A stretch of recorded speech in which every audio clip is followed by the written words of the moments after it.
Super solícito. Então, pessoal, boa noite a todos vocês que estão aqui hoje, numa noite chuvosa, às 8 horas da noite, depois de um longo dia de trabalho. Eu também venho do meu consultório lá da Garibaldi, fiz a agenda terminar em um horário propício, graças a Deus eu não encontrei tanto trânsito, teve uma queda aqui no sinal do YouTube, mas tudo bem, tá girando, viu? E ele deve estar ajustando lá, às vezes tem essas quedas de sinal, né? Mas aí depois vai cortar. Eu estou também transmitindo no meu Instagram, que eu faço as palestras hoje, gravo no meu Instagram, e depois eu baixo para o meu canal do YouTube, que é Flávio Nery de Azevedo, Nery com I. Algumas pessoas escrevem com Y, porque originalmente era com Y, meu avô era com Y, mas na identidade, quando fizeram a nossa, botaram Flávio Nery com I. Ficou menos chique, o Y dá mais um tom melhor assim. Minha irmã até hoje assina com Y, eu deixo botar com Y ou com I, tudo tanto faz. Mas então, estou aqui com o convite da nossa irmã Beth, que teve a possibilidade de um encontro comigo lá no La Harmonia, e me convidou para vir fazer palestra aqui já há algum tempo que ela vem falando, e a gente convergindo as datas, hoje a gente conseguiu, e obviamente que dia de semana não é tão confortável para mim, porque eu só atendo 2 dias no meu consultório, terça e quarta, e nesses dias de terça e quarta, quando eu tenho que vir uma noite de terça, eu não posso atender meus pacientes da noite. Eu remanejo para segunda, tento remanejar para outro dia, que não é legal para mim. Mas, como era uma casa que eu nunca vim, e eu gostaria de conhecer, e vejo esse povo jovem sendo recebido lá na frente com pessoas tão lindas, e com tanta alegria, né, que Beth é característica dela, esse entusiasmo, ela tem algo diferenciado, né, porque ela tem entusiasmo dentro dela, que eu também trago em mim. Então, ela é muito intensa. Isso eu poderia definir pelos dias que eu convivei com ela. Ela é de uma intensidade muito grande. Então aqui, só para falar, eu estou fazendo essa introdução, porque aqui algo deu errado, tá bom? Tentar novamente. Só para avisar que aqui Edson não está gravando. Ela também é sua. Minha assessora? Ah, que maravilha. Eu estou aqui com vocês no Instagram, e quem quiser depois ver a palestra, tanto no canal do Centro, né, que é o SEAS, e no meu canal do YouTube, Flávio Nery de Azevedo, não é com a mesma velocidade do SEAS, porém, eu baixo no meu canal do YouTube, e logo 2 dias, 3 dias depois, se der tempo, eu baixo no meu YouTube. No meu canal do YouTube. Baixo no Instagram, depois vou pro YouTube. Aí tá gravando? Vamos ver? Tinha caído, viu? Edson é um querido, que também eu tive o prazer de conhecê-lo numa das aulas lá no Centro Espírita Harmonia, né, na ULI. Ele fez lá um módulo lá que eu estive dando aula, e aí criamos um vínculo. Ele veio até a mim para participar do meu grupo de leitura avassalador o ano passado. Ele não aguentou. Quem assistiu Tropa de Elite, né, fala Peça para Sair 01. Tem um filme, né, que é Capitão Nascimento, que é Wagner Moura, né? Que aí disse assim: Peça para Sair 01. Quem não consegue ser da tropa do BOPE tem que ser, né, da polícia que não é do BOPE. Aí ele não aguentou, ficou para cá, estica de lá, conversa para cá. Flávio, eu não aguento, que eu tenho 3 filhos, que não sei o quê. Cote. Minha esposa tem. Aqui a esposa tá ali. E ele só conseguiu ler um livro. Disse: meu Deus, como é que vocês leem numa velocidade dessa? Não é, gente, é porque a proposta é tirar a gente dessa zona de conforto que nós ficamos. De um modo geral, nós temos muito mais habilidades e possibilidades, muito mais talento do que sequer nós imaginamos. E ficamos, muitos de nós, acomodados, com justificativas as mais variadas. Não estou dizendo que Edson fez isso, mas o que é comum desde 2021, que eu trago esse grupo, né, de leitura avassaladora, é as pessoas saírem com as justificativas as mais assim variadas, e no fundo, elas voltam para a vida lá fora e passam o ano inteiro, são incapazes de lerem 10 livros no ano, que seria uma média mínima, 12 livros, 1 por mês. Era o mínimo que nós deveríamos ler. Porém, nem isso a gente consegue. No grupo, a proposta foi justamente essa, como Adenauer fala lá no La Harmonia, é devorem livros. Devorem livros, porque a gente tem perda de tempo com Instagram, com WhatsApp, com rede social. Se você contabiliza ao final do dia, você teria lido várias obras, inclusive a codificação, que muito poucos de nós espíritas lemos: o Livro dos Espíritos, a Gênesis, o Céu e o Inferno, o Evangelho e o Livro dos Médiuns. Normalmente, as pessoas não têm hábito de leitura desses livros. Que dirás as obras de André Luiz, as obras de Joana, as obras de Manuel Flomeno, as obras de Amélia Rodrigues, e eu me via nesse lugar, sem ler essas obras, militando no movimento espírita, lendo algumas delas, mas não todas. Eu digo, não, eu tenho que sair desse lugar, e aí, com certeza, o incentivo maior do meu mestre, meu pai espiritual, entre aspas, André Luiz Peixinho, que nos deixou, desencarnou no dia 30 de março de 2024, aos 72 anos. Então, quando o Peixinho parte, ele deixa o seu legado, E uma das coisas que ele deixou para mim, e dentre tantas outras que eu aprendi com aquele cara, em uma mente brilhante, foi o hábito da leitura, que ele tinha desde pequeno, desde cedo, como a Leonora também, sua irmã. E eu digo, não é possível que esse cara leu 4.500 livros, 5.000 livros, e eu passo a vida inteira, não leu nem 1.000, não leu nem 100, nem 200, tem uma coisa errada comigo. Só pode. Não pode ser. Deve ter uma coisa errada comigo. Porque ele também, como um cara militante do movimento espírita, presidente de federação, tem toda uma dinâmica de médico, psicólogo, filósofo, coordenador de grupos de tudo aí nas universidades, e consegue ler tanto. O que é que eu estou fazendo com o meu tempo, que não estou dando essa prioridade também no mundo da leitura? E foi aí que eu criei o grupo como uma proposta de competição, e nessa competição, porque a gente sabe o nosso nível evolutivo para o tema de hoje, mundos de provas e expiações, que é o que nós vivemos, muito próximo dos mundos primitivos, ainda predomina o mal, e ainda predomina essa coisa não da cooperatividade, que deveria ser a lógica que deveria forjar as nossas relações. A gente é forjado numa lógica da competitividade. Então eu pensei, como usar a competitividade para um lado positivo na vida, já que a gente caminha para uma educação inclusiva, que seja cooperativa, de um outro lugar de exigências dos alunos uns superarem os outros, gerando violência, às vezes burlas, pescas, porque o modelo que está aí é esse. E é óbvio, a gente está transitando para o mundo de regeneração, essa viagem para o mundo de regeneração passa por mudanças de modelos de abordagem.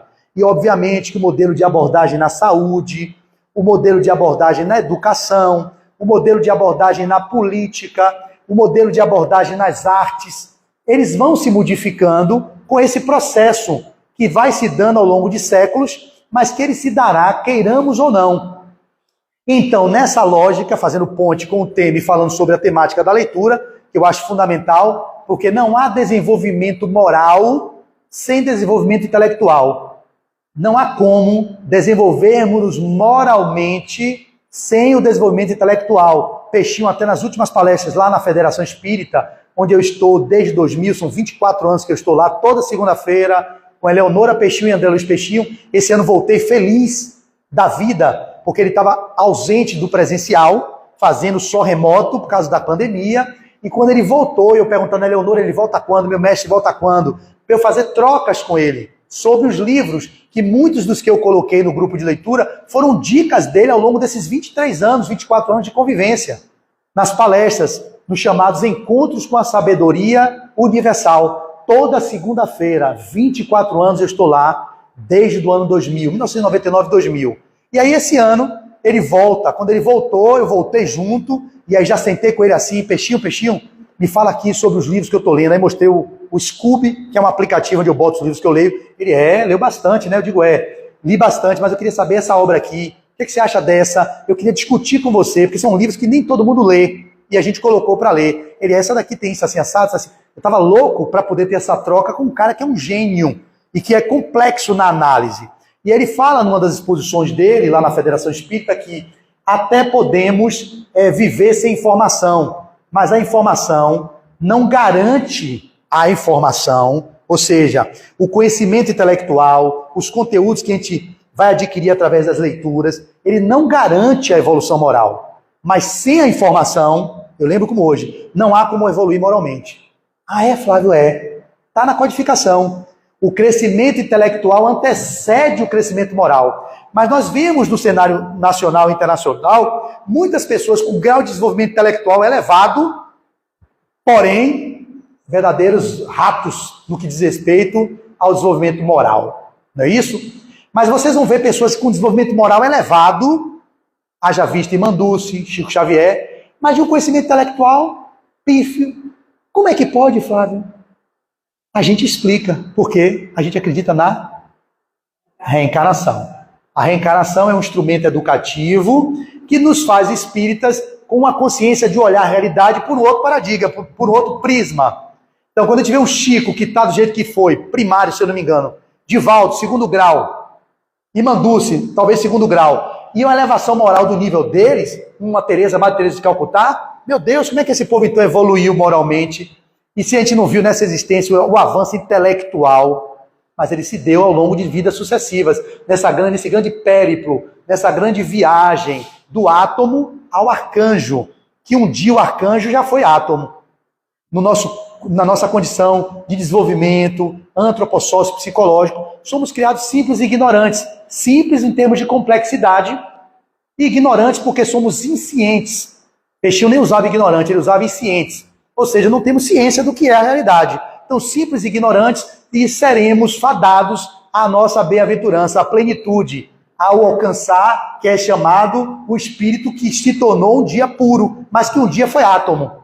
Não átomo o próprio espírito, mas enquanto princípio inteligente, que vai habitar no reino mineral, onde lá os fatores que são agregadores entre os átomos, que formam as moléculas, e que depois vão se mergulhar no reino vegetal, para trazer as sensações, depois mergulha enquanto princípio inteligente no reino animal, para viver os instintos, viver aquilo que é do reino animal. E nós que somos animais ainda, porque temos o sistema límbico e o sistema reptiliano, que constitui o ser humano, para nos tornarmos seres que somos hominais e seres angelicais, espíritos puros um dia. Esse périplo se deu ao longo de bilhões de anos, desde os coacervados no oceano, nessa grande viagem que nós estamos trilhando ao longo de sucessivas existências, com os mundos primitivos, agora mundos de provas e expiações, transitando na transição planetária para mundo de regeneração, para que cheguemos depois aos mundos felizes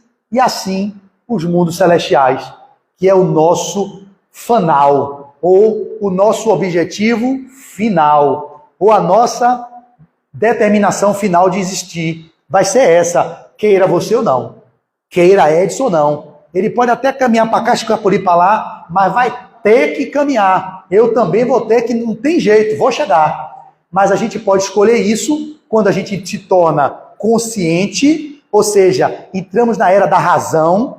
Foram milhões de anos para a gente adquirir a racionalidade que forjou o ser humano ao longo de miscelâneas, talvez, através de miscigenações espirituais, que cabe falar aqui, onde, lá no início do nosso período, que era tido como mundo primitivo, a Terra já foi mundo primitivo um dia, obviamente, hoje ela é prova de expiações, mas a gente tem vários intercâmbios entre os planos sucessivos da existência, mas também entre o mundo material em planetas que são habitados em outros graus de evolução. Olha que coisa linda, eu adoro falar desse tema, e foi no ano de 2010, se eu não me engano, quando foi postado esse livro, Transição Planetária, que virou um best-seller de Manuel Flamengo Miranda, e ali falando sobre aquilo que aconteceu no Oceano Índico, o que estava por trás daquelas tsunamis que dizimaram em torno de 300 mil pessoas, se eu não estou enganado, mas aquilo era mais uma catástrofe,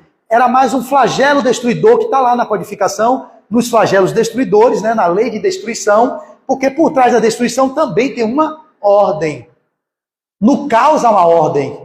O universo parece caótico, mas para o Criador de tudo que é, a consciência suprema, a inteligência primária, a inteligência primeira, Deus, tem uma ordem no caos, que a gente acha que, pô, como é que pode um coacervado tornar essa condição de ser humano com 300, não sei quantos bilhões de células que habitam o nosso corpo?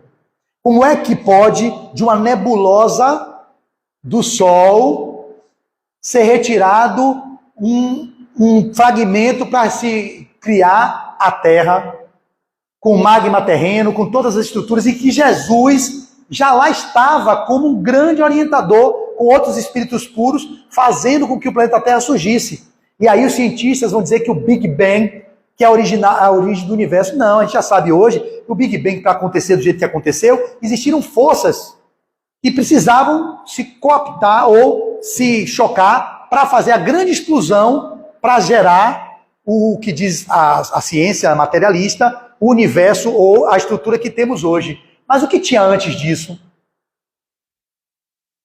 A gente vai conseguir entender? Não. Nossa mente relativa não pode compreender a mente absoluta que é Deus. Como é que pode uma ameba, que está em meu intestino, devo ter algumas amebas aqui, uma giardia, ou uma Strongyloides stercolaris, sei lá, um parasita, uma verme, como é que ela vai compreender, Flávio?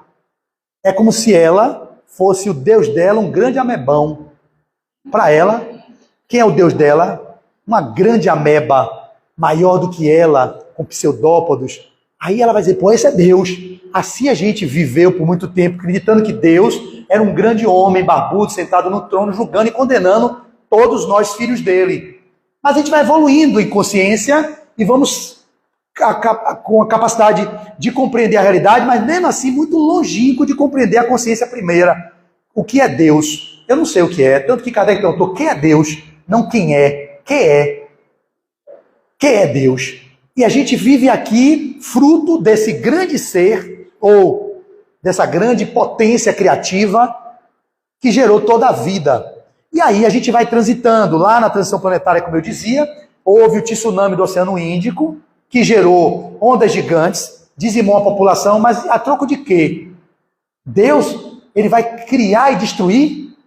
Na visão hinduísta tem Shiva, e o Deus que cria, o Deus que destrói, Deus da destruição e Deus da criação. Shiva e Shakti, se eu não me engano. Mas o que Deus faz? Se tem um propósito, para ele, a vida é um segundo. Um segundo na existência, na eternidade. Para a gente, é muito. Dizimou não sei quantos milhões de pessoas, milhares de pessoas. E a gente vai vendo que esse movimento não termina nunca e está tendo maior recrudescimento. Cada vez que passa, há um recrudescimento, um aumento das guerras pipocando no mundo. A guerra da Ucrânia, a guerra do Congo, a guerra na faixa de Gaza, agora o Irã que bombardeou Israel. Olha o caldeirão que a gente está vivendo de iminência de uma terceira grande guerra mundial. Obviamente que a gente não pode pensar que isso não possa acontecer. Pode. Para Deus, ele deu livre-arbítrio. Ele não interfere nas escolhas que fazemos. Você é livre para semear o que quiser. Eu quero semear, quero plantar pimenta, plante pimenta. Eu quero semear abacate, semeie abacate. Eu quero semear destruição, morte, semeie. Ele não vai interferir não, tá ok. Tá tudo certo.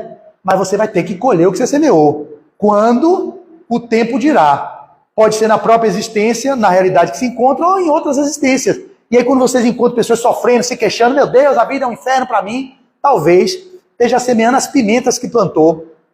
Talvez esteja semeando os machiches, os quiabos. Vai depender do que ela planta, do que ela semeou. A semeadura é livre, mas a colheita é obrigatória. E não é coercitiva no sentido de punitiva. Não. A gente não tem essa visão da reencarnação como punição. É um processo educativo pedagógico. Então, o mundo de provas e expiações é um mundo em que predomina o mal. Está lá no capítulo 3º, no capítulo 3º do Evangelho segundo o Espiritismo. Pluralidade dos mundos habitados. E lá tem mundos primitivos, mundos de provas e expiações, onde tem o quê? Predomina o mal. É um sítio malsão ou uma escola onde a gente passa aqui para aprender, mas tem um predomínio do mal. E aí, Flávio, o que é que acontece nessa viagem? Nós estamos viajando para a regeneração planetária, porque a Terra, queiramos ou não, se regenerará. Nós que não nos enquadrarmos no perfil de regeneração do planeta, seremos exilados. Quando eu faço a ponte com o que eu dizia antes, lá atrás, enquanto mundos primitivos, os capelinos, que está no livro de Edgar Morin, Os Exilados da Capela, eles foram exilados da capela da constelação do Cocheiro, onde existia um sistema solar próprio, e de lá eles migraram para reencarnarem na Terra. Olha que lindo isso. É tão lindo isso. A justiça em tudo, meus amigos evangélicos. Flávio, como é que pode? Como é que tem 8 bilhões de habitantes hoje na Terra? Vem de onde? Ô, meu irmão, não dá para discutir. Se você só acredita que a vida está na Terra, óbvio que essa matemática nunca vai fechar. Nunca vai fechar. Como assim? Não tem como, pelo seu paradigma, eu explicar. Existe vida em outros planetas. Existe vida no mundo espiritual. Existe um monte de espíritos que estavam lá na década de 40, no nosso lar, no umbral, lotado de espírito. Porque lá tínhamos 2 bilhões de habitantes. Em 1940, salvo engano, tínhamos 2 bilhões de habitantes na Terra. Hoje nós temos 40, 50, 60, 70, 80, 90, 2000, 2010, 2020. 80 anos depois, temos 8 bilhões. Cresceu quantas vezes mais? 4 vezes mais. 8 bilhões de encarnados. Segundo Emmanuel, a população de desencarnado é em torno de 3 vezes a de encarnados. São 32 bilhões, ou 24 bilhões de seres ocupando o orbe terreno, com consciências que estão perversamente querendo destruir a evolução do planeta, outras demandando o progresso civilizatório, intuindo e inspirando as pessoas para que vão para o mais. E outros que estão neutros, que não sabem o que faz. O que eu estou fazendo aqui? Desencarnou, não faz nenhum mal nem um bem. Está ali, perdido. Nem sabia que ele era espírito que podia viver depois da morte do corpo físico. Olha que complexidade é a vida. Meu Deus, é tão bom. Gratidão, Beth, por me convidar para falar de um tema tão gostoso, que é um tema que faz parte da minha vida. Já falei muito, como eu disse, sobre esse tema, e eu nem estudei tanto, porque eu sinto que já está em mim. É como se já fui. Ela falou, calma, você vai dar conta. Ela falou, eu digo, Beth, como é que você larga a galinha pulando em minha mão? Ela joga assim, a viagem para o mundo de regeneração. Eu digo, Beth, tirou de onde? Não, é viagem, é mundo de regeneração, quem está passando. Você vai falar sobre a viagem, quem está tendo. Eu digo, o quê, Beth? Me dê uma fonte. Às vezes os centros espíritas me dão os temas, eu normalmente peço a fonte. Para quê? A fonte que me deu, eu vou e mergulho, leio. E aí eu extrapolo para as outras literaturas. Como é como Beth, intuitiva e inspirada, fale sobre isso aí, a viagem. Você vai dar conta, Satanás, demônio. Aí eu digo, Aí eu vou lá e falo pro Beth. Fiquei insistindo, mande um vídeo de alguém, Beth, que falou para ver como é a casa, o nível da população. É uma população que tem um nível de entendimento razoável da doutrina, estou vendo que tem, pelo que eu percebo aqui. Mas tem pessoas que são muito humildes. Não é porque o humilde não tem condições de compreender. Eu tenho que falar numa linguagem acessível a eles.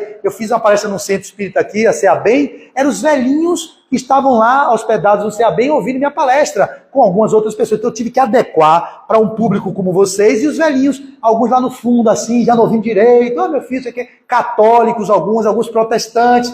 Eu digo, que linguagem eu vou usar aqui num ambiente tão heterogêneo como esse? Eu tenho que me preparar. Não, fique tranquilo, lá é tranquilo, pode ficar de boa. Então ela jogou a galinha pulando, né, Beth? É isso aí, né? Jogou para cima de mim. E eu adorei, porque ela estava intuída. Ela falou porque ela sabia, você vai dar conta. Fique tranquilo. E falar sobre isso, então, me traz a imagem dos exilados para dizer, quando os capelinos migraram para a Terra, aqui era mundo de, talvez, nessa transição, que a gente já era de provas e expiações, só que muitos deles foram na época dos homens de Neandertal.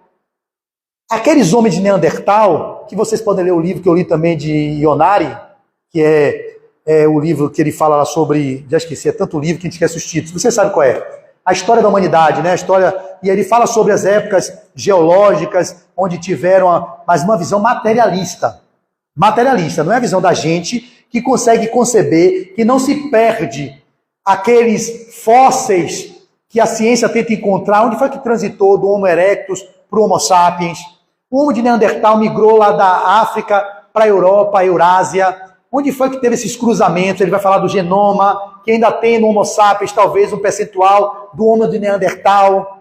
E aí começa esse processo, e a gente que é espírita sabe, não é que é melhor do que os outros, mas estuda a ciência espírita, que fala de onde a gente veio, o que a gente está fazendo aqui, para onde a gente vai. A filosofia, né, que dá essa explicação, a ciência com a mediunidade, o livro dos médios, e a ética e a moral, que é o evangelho do Cristo, trazido numa linguagem de que ninguém diverge, que é a moral cristã, que é as bem-aventuranças do Sermão da Montanha, que é a base do evangelho, né, que a gente tem segundo o Espiritismo. Então, quando aqueles espíritos migraram aqui, eles vieram promover o progresso daqueles seres que eram os homens de Neandertal, que ainda não tinha bem formado o seu córtex, estava desenvolvendo o límbico hipotalâmico, que é onde estão as emoções, onde nós trazemos o cérebro chamado do mamífero, que tem no cachorro também. Por isso que o cachorro, o macaco, tem raiva, tem medo, tem tristeza, cachorro tem alegria, tem. Cachorro tem essas emoções igual a gente, humano. São as emoções básicas, comuns ao cachorro, ao macaco, a gente.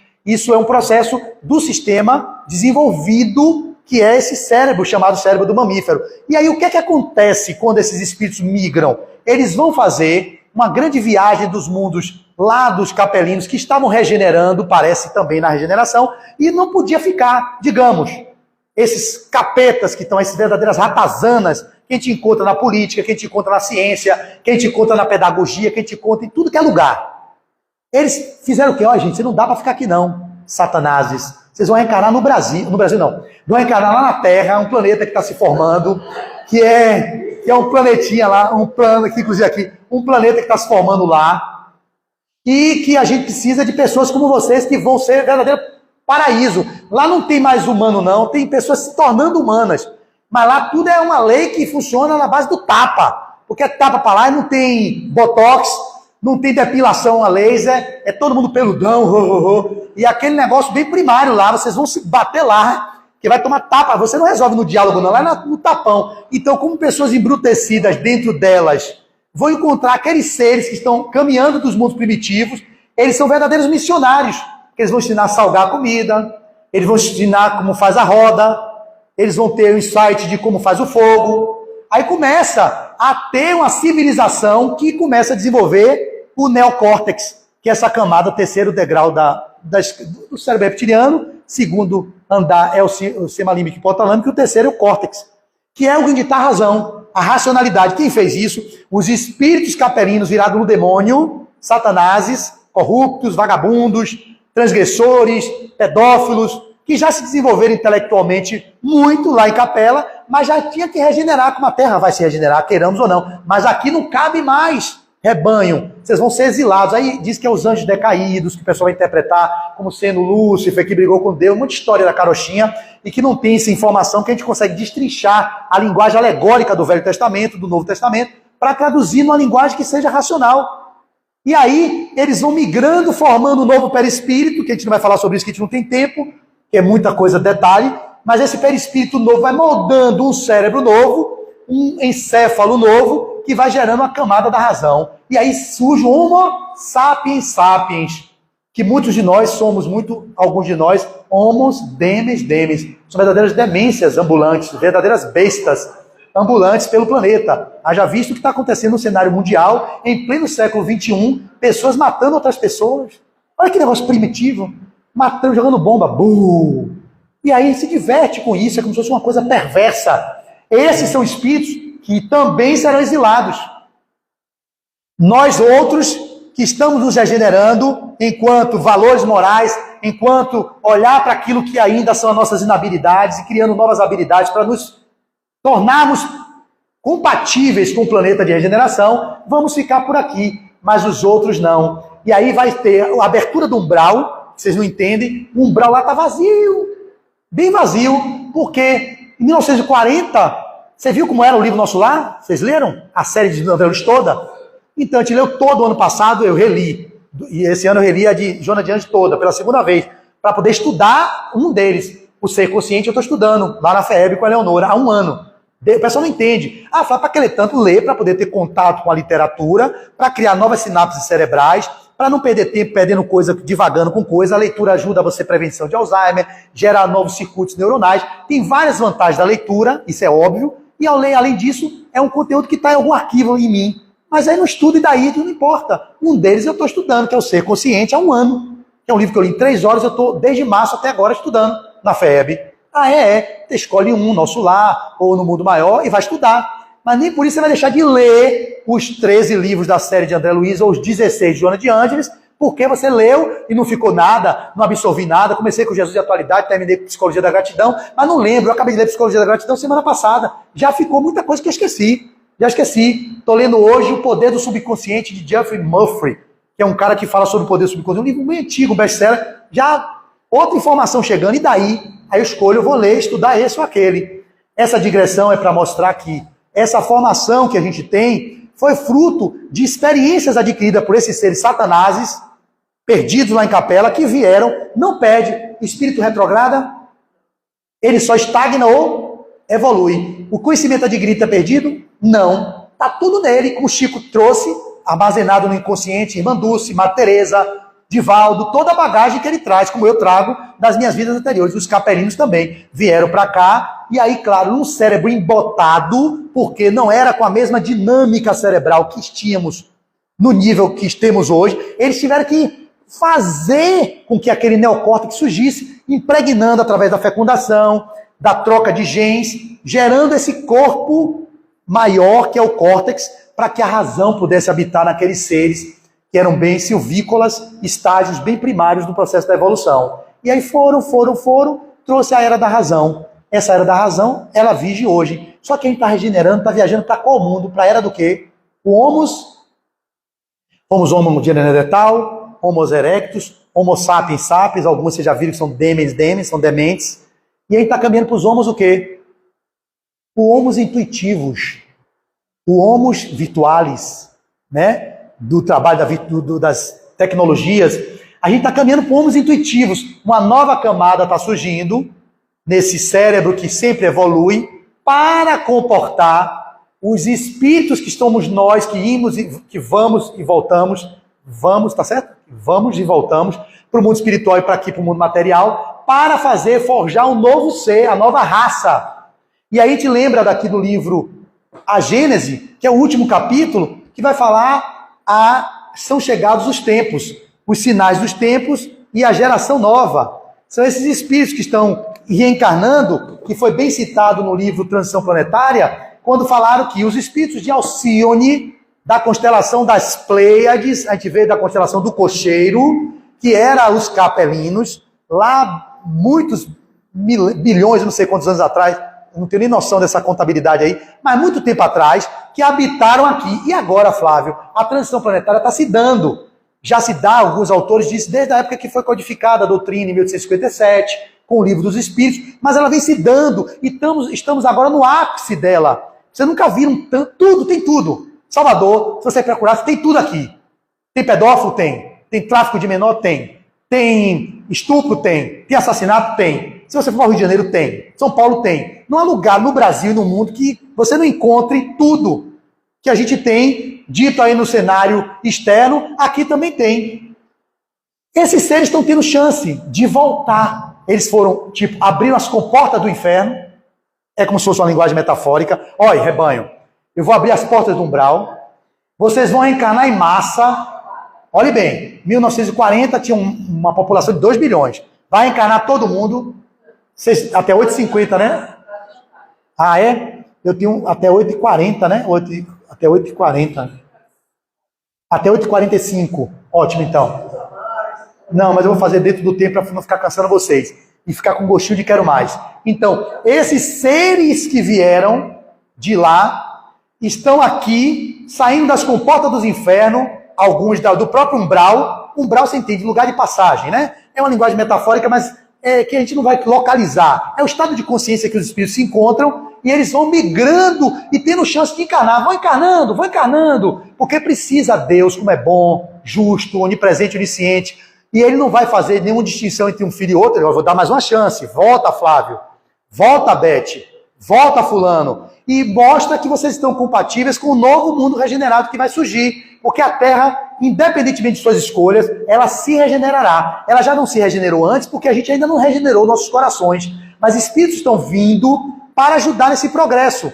Então abriu as comportas dos infernos, encarnou um monte de godo, visigodo, astrogodos, hunos, aquele povo bárbaro, primitivo, que pegava clave, pá, na cabeça. Libera esse povo. Tá aí, agora, vivendo conosco. Você vê aí, pessoas jogando vaso sanitário no outro no estádio de futebol, pegando barra de ferro e dando porrada. Isso é uma coisa primitiva demais.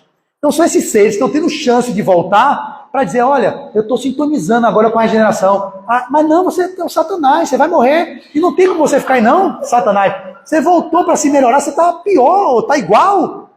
Que diabo é isso? Aí Deus espera ele partir. Partiu, Satanazinho, pronto, venha. Demônio, não tem mais tempo de retornar aqui não. Deus, e aí você exclui? Não. Você vai encarnar num mundo bem legal, primitivo. É legal, você é missionário lá, você é um missionário. Deus. Você já evoluiu, você sabe mexer no WhatsApp, você sabe mexer em e-mail. Lá não tem nada disso. Vai ser um inferno para você, mas é uma forma de você evoluir. Mesmo. Você vai ser um missionário. É só a gente dando tapa. Lá você resolve no tapa. Do jeito que você está aí, jogando vaso sanitário nos outros, dando porrada, você vai encarnar lá com esses homens silvícolas, esses homens primitivos, que resolve assim, porrada, você vai ficar cheio de pelo, se você vê a mulher, você não tem como se depilar, vai viver isso. Mesmo. E aí vou aprender. Ninguém aguenta ficar do jeito que já evoluiu, em termos intelectuais, mas não moral, passar por um perrengue desse, não ter ar-condicionado, um calor retado, cheio de pelo, você deitar para dormir com aquela baba, porque você já viveu esse corpo aqui, que não tem pelo no corpo todo, calor retado, e você, meu Deus, cadê o ar? Aí vem aquelas lembranças, os sonhos, meu Deus, eu sonho com o paraíso, eu vivia no paraíso, não sabia, eu entrava no metrô, me deslocava, eu entrava de avião, ia para uma cidade para outra, aqui eu tenho que andar nessa selva, um monte de mosquito, não tenho protetor, não tem aquele negócio filó para me proteger, que diabo é isso? E você, tome de mosquito desse tamanho, aí ele vai dizer, meu Deus do céu, que vida é essa que eu tô... Para que eu fui meter barra de ferro nos outros, jogar vaso sanitário na cabeça de ninguém? E a gente vai se percebendo que eles estão sendo exilados daqui do planeta, não vão ficar mais aqui, vão para planetas compatíveis com esse grau de brutalidade deles, e ao mesmo tempo a benevolência divina, para ir terminando, permite que espíritos do nível de um mundo que já se regenerou, provavelmente eu não sei que estágio está Alcione, mas o que ela diz aqui são entidades que reencarnam em famílias as mais distintas, na favela, em famílias que têm pessoas ricas, em lugares que são de cultura indígena, em todos os lugares. Esses espíritos mergulham de novo no ergástulo carnal, nesse escafandro ou nesse estojo de cartilagens e ossos, como missionários do amor, para fazer com que mostre que o cruzamento dessas espécies traga as possibilidades evolutivas desses seres que já avançaram na intuição, que já volitam, que já dominam um pouco mais as leis da física, como Jesus dominou aqui na Terra, mandava andar sobre as águas, multiplicava o pão, porque Jesus fazia isso, porque ele dominava as leis. E é óbvio, quanto mais a gente evolui, mais domínio a gente vai ter sobre as leis da natureza. Então esses seres vão se comunicar assim, eu estou aqui, aí eu já digo que eu quero a água, aí já entra lá meu amigo, entrando Edson com a água, Flávio, como é que você sabe? Pensamento. Na força do pensamento, ele já entra, fala, vem aqui, me liga o ar-condicionado. Eu falo, liguei porque eu senti que você pediu isso. É esse nível.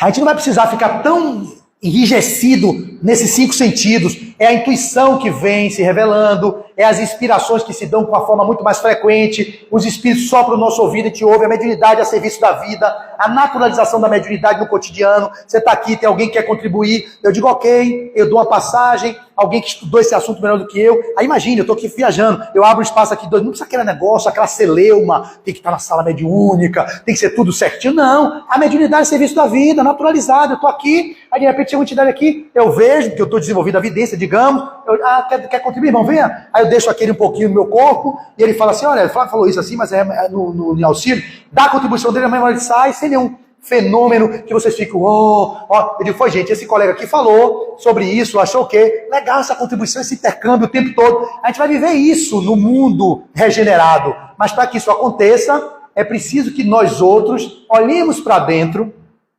encontrando aquilo que é a chaga da humanidade, que está lá no Livro dos Espíritos, questão 913, qual é a origem de todos os males? Vide o egoísmo. Encontrando-se egoístas que somos, todos, a doença do ego, todos somos, a gente procura 919, que é o Conhece a Ti Mesmo, que Santo Agostinho deixou como roteiro, olhando para esse processo de autoconhecer-se, autodescobrir-se, autotransformar-se, autoiluminar-se, autodeterminar-se, nós vamos encontrar nossa designação pessoal, que é vir fazer com que as nossas habilidades se prevaleçam em relação às nossas inabilidades, sem culpa, sem julgamento, sem censura, apenas aquele que se descobre e que se revela na sua melhor versão, sendo a contribuição que o mundo precisa. Ainda vai predominar o mal, porque a gente está nesse mundo de expiações, mas aquilo já está trazendo um norte. Olha, Flávio, você continua sendo maledicente, você continua sendo uma pessoa promíscua, você continua sendo um cara corrupto, você continua tendo algumas inabilidades que você viveu isso a vida inteira. Vai repetir isso de novo? Quer ser exilado, irmão? Ou você quer gozar da bem-aventurança de viver na Terra? Eu digo, não, eu quero ficar aqui, eu amo esse planeta, então vamos fazer coisas mais compatíveis, não recalcando, não reprimindo, não escondendo, não negando, não dizendo que já estou bonzinho, porque quem é bonzinho não é bom. Bonzinho é máscara do ego. Bonzinho é ego expressado, bom é o self. Quando você é bonzinho, você quer ser aceito, você quer ser amado, você quer ser visto, você precisa do tapinha nas costas. Esses são os bonzinhos, estamos cheios de bonzinhos, mas de pessoas boas somos poucos. Vi de escala espírita que só tem 1 grau de espírito puro, na de imperfeito tem 10. A gente é bem atrapalhado, zombeteiro, batedor, é um monte de gente atrapalhada. Então a gente está caminhando para ir organizando esse psiquismo, para a gente começar a olhar para dentro da gente e dizer assim, olha, eu não sou esse bonzinho todo. Não é porque eu não sou bonzinho que eu vou ficar ali distratando, você vai falar comigo aqui, não quero ser você. Não, isso é falta de educação. Isso já não é questão de você querer dizer que você se conhece e pode se expressar do jeito que você é, porque eu sou assim mesmo, eu falo alto, eu atropelo as pessoas mesmo no caminho, alguém está falando, eu falo em cima da pessoa. Não, isso é deselegante. Isso é uma falta de educação. É diferente de você se conhecer, saber, poxa, eu estou aqui com vontade de dar um cascudo nesse menino. Digamos, o menino está aqui perturbando meu juízo. Tem em mim, às vezes, vontade de dar um cascudo. Mas o verdadeiro espírita não é aquele que não erra, é aquele que se esforça para domar as más inclinações. Eu reconheço a má inclinação vindo, que é a vontade de dar um cascudo no meu passado. Ah, meu passado. Eu cortava a cabecinha, rodava, porque foi primitivo. Puf, cabeça rodou, vai menino, sai do meu caminho. Hoje não. Eu domo a minha má inclinação. Vem à vontade, Satanás, você está me perturbando, Satanás. Sai daqui, tio, vai irmão, vai, irmãozinho. Ah, tio, não, vá.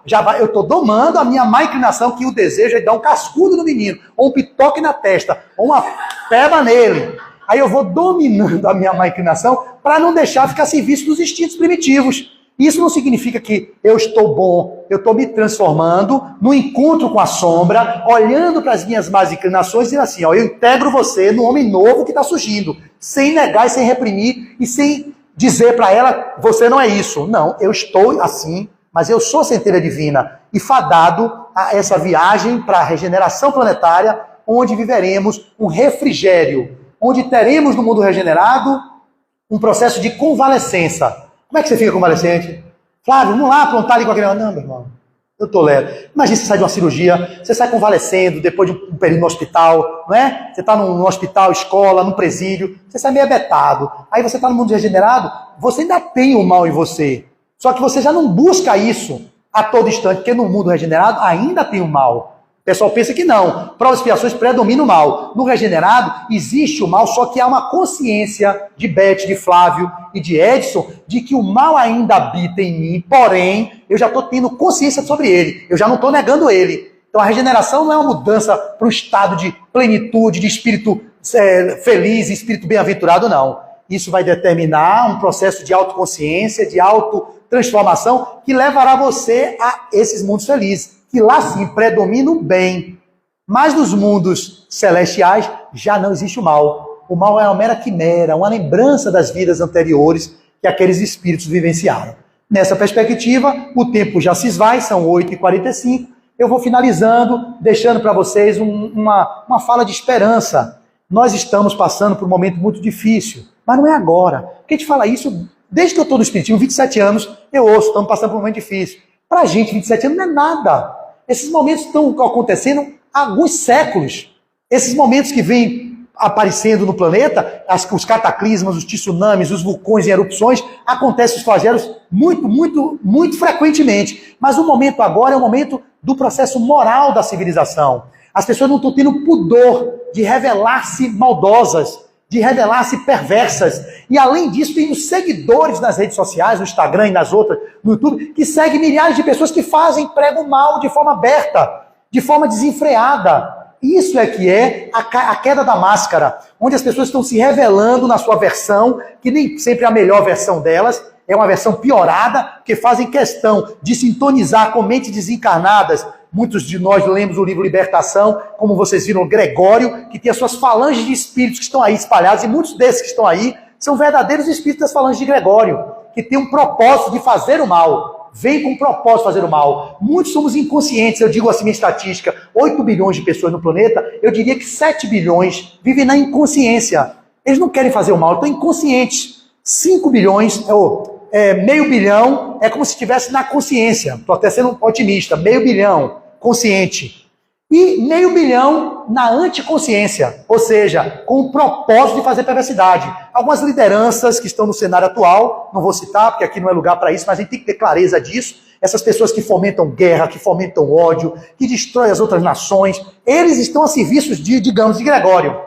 São a serviço de Gregório. São espíritos empedernidos na maldade e que têm o propósito de coaptar esses 6 bilhões, 7 bilhões de inconscientes, que são assim, rebetados, massa de manobra, gados que ficam assim, seguindo quem vai, quem lidera. Vou seguir esse cara aqui, Kardec, ele está falando aqui, vou com ele. Aí quem é que segue, vamos supor, um ser que está na consciência, vai para o mais, sai da inconsciência e começa a ter consciência. Mas outros vão seguir os que estão na anticonsciência, com o propósito de fazer um desserviço para tentar impedir o processo civilizatório. Mas não conseguirão, porque eles passarão e nós outros seremos aqueles que viveremos o mundo da regeneração se fizermos a escolha pelo amor, pela compaixão, pela caridade, pela fraternidade, pela solidariedade, sem negar ainda em nós o egoísmo que habita nos nossos corações. Era esse o recado que eu tenho para hoje, que a nossa viagem seja leve, divertida, fácil e orgástica. Muita paz e muito obrigado.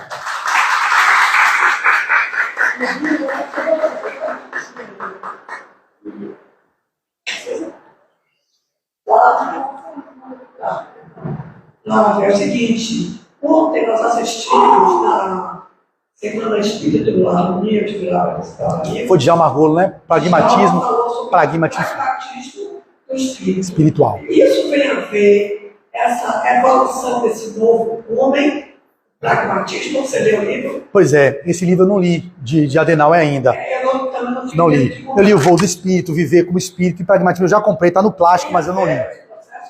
Eu não li. Como eu não li, eu não posso falar da obra, porque eu não tenho informação sobre o que está lá. Mas, obviamente, pelo que eu conheço do pensamento de Adenauer, pelos livros que eu já li dele, vários, ele tem uma visão pragmatista da vida. Quando ele fala na ULI sobre Olha, a ULI, que coisa importante. Eu nunca vivi uma falta de luz no centro, mas voltou, em nome de Jesus. Olha que coisa boa.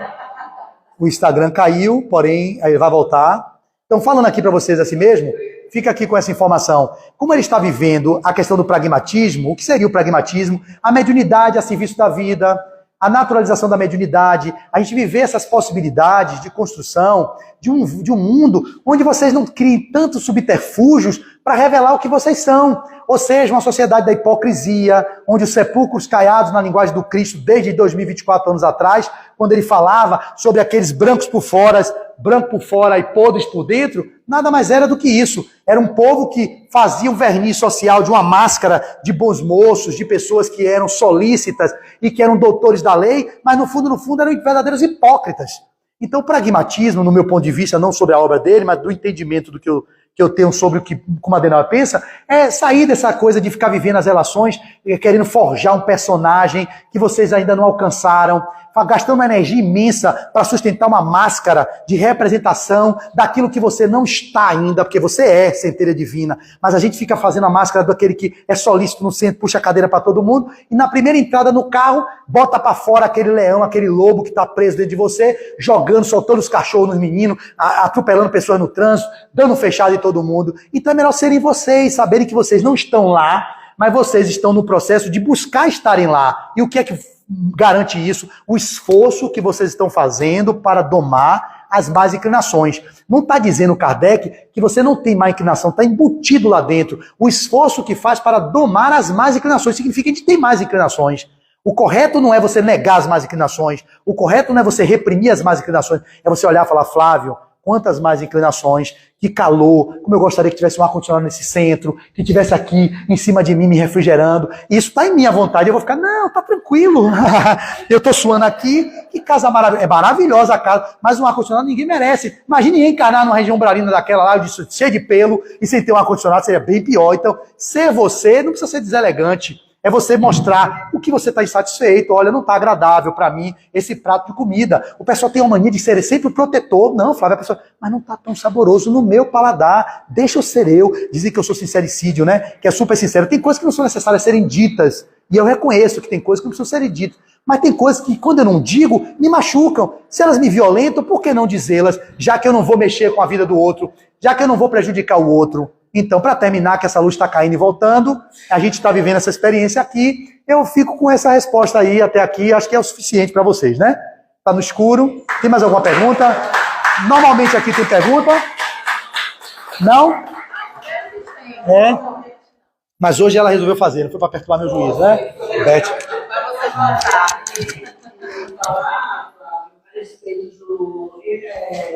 A Caminho da Luz. Sim. A Caminho da Luz. Falta de muito a ver Na obra. Isso. Você quer falar da Caminho da Luz? Não. Eu já li 3 vezes a Caminho da Luz. Ali tem todos os ciclos da civilização, dos hindus, do europeu, dos americanos do norte, todos nós que temos um propósito, né? É maravilhoso. É isso mesmo. Os Exilados de Capela também traz, é uma obra magistral.